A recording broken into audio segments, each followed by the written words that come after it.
Hello, it's time for Snowdome of the day. I'm wearing my bifocals and featuring a Snowdome from Casa, Bonita, woohoo, in Denver, Colorado. This dome is what we call a lucite dome because it has two clear plastic plaques inside that are screen printed. One with the name of the restaurant, Casa Bonita, and the other with a cliff diver in action. Of course, there's snow inside because it is a snow dome. This dome is at least 20 years old, but is one of the newer styles in the plastic version. Casa Bonita, it's a place of wonder.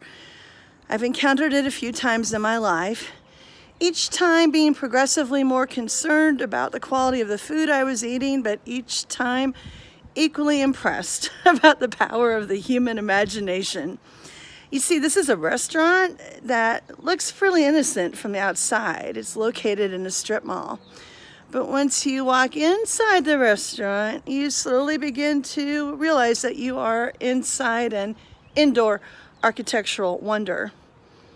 There's cliffs with waterfalls and dining tables alongside the cliff, and then actual human cliff divers diving into pools of water from the cliffs. I took a youth group there once and became the best pastor ever, not just for the amazing cliff diving experience, but how the food's served. You go through a long line, you order, it appears in your life, but at your table, there's a flag, and if you raise the flag, people will appear and bring you more food. I was on a trip with mostly middle school youth. Oh, it was the best trip ever because of the luxurious amount of food that they were able to request. I'm happy to report no one became ill from overeating, but it was very exciting. Well, I'm thinking about Colorado right now because they have a number of stay-in-place orders. I'm thinking about restaurants because they have a number of please don't serve food to people inside your restaurant orders. And I'm thinking about the power of people to take places and transform them with our imagination.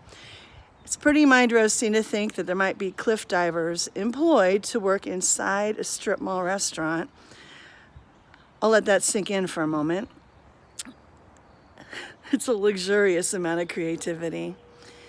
And today I think about how we use our creative imagination to support people far from us and close to us who are living their lives in a different way than they were just a week ago.